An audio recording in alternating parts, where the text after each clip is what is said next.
Hello there, Sev here from Motorhome Dealer Group, and welcome to this video guide on the Dometic RM123 model of fridge freezer that you see here in front of me. Now, I have the door open at the moment so that you can see the sort of main components that we're going to be looking at today of the fridge freezer.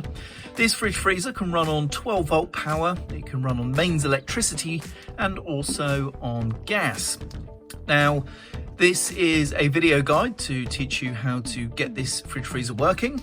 We're not going to be covering any troubleshooting or problem solving, so if you are experiencing issues with your unit, then please consult your instruction manuals or seek the help of a technical professional.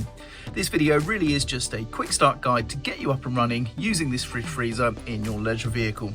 So let's get started. So let's start by talking first about the 12 volt mode of operation. This is actually very simple. Now, there can be two different types of activation of the 12 volt mode, if you will, depending on how your fridge freezer has been installed. If your unit has been installed but not hardwired with the 12 volt supply, then there will be a cable coming from the unit that terminates in a 12 volt socket connector, much like you would find for a cigarette lighter style socket. This is all you need to do. Plug that connector into a cigarette lighter style 12 volt socket and the fridge freezer will operate on 12 volt power. Now, some units, such as our subject unit here in front of us, this has been hardwired. So that cable has been wired into a 12 volt source in the vehicle that has a switch. So all we need to do in this particular instance is operate a particular switch in the vehicle and it turns on 12 volt power. So there's two different ways that you can turn on the 12 volt power depending on how your fridge has been installed. But once running on 12 volt power, that will then obviously cool the unit down. Mains electric is next, and that is also very simple. Now, of course, you need to have your vehicle connected to mains electric hookup or some other source of mains electric available to the fridge freezer for this to be able to work. But once you have that available, all you need to do is to turn the dial at the back here to choose your level of cooling. Now, we start with it at 0, as you can see.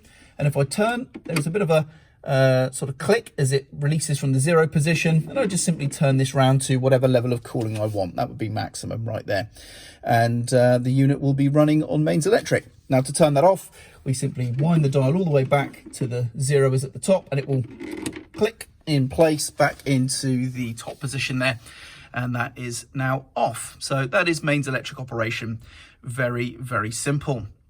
And then lastly, we have the gas mode of operation. So there's a couple of steps to the gas. We have the controls down the bottom here and the pilot light viewport in the back of the unit there. And I have removed a shelf from the fridge to make that viewport easier on this video. However, I will need to remove the camera from the tripod to be able to show you the pilot light. Now, of course, we need to make sure we have a working gas supply. But assuming you do, what you need to do next is to first operate the igniter, and that's the orange switch here. When you turn that on, you can see it clicks and flashes. That shows us the igniter is working. If that doesn't work, stop and go no further. You need to get the igniter fixed before you try and light on gas. Once that's done, then we need to operate this dial down here, and we're going to, as you can see, the 0 position here, and then we have some numbers off to the left. So what we're going to do is push the dial in and turn to the left to one of those numbers. Typically the 3 is where you would start, and hold it in while the igniter is obviously clicking away. And what you should then find, after a short period of time, it should ignite the gas, and the igniter will stop clicking and flashing, even though it'd still be in the on position. And we would be able to then observe a lit pilot light in the viewport. So let's do that now. So I'm going to turn the igniter on, verify it's working, push the gas control in, turn to the 3 position and hold it. You can see the igniter has gone out, so I'm going to let go. The igniter stays off at the moment, so that shows we should have lit gas. And if I remove the camera here, we should be able to observe, if I get the right viewport angle, a bit hard on camera, but we should be able to observe. There we go. Try and get that in focus.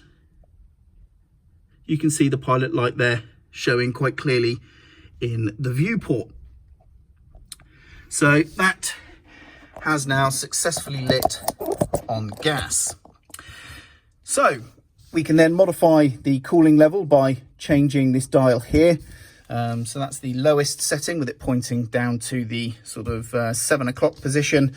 And then we have a few different positions, 3 being, I believe, the most intense level of cooling. And then when we want to turn this off of gas, what we're going to do is we're going to turn the dial here to the 0 position. And when we do, because the gas is extinguished, the igniter should kick straight back in again.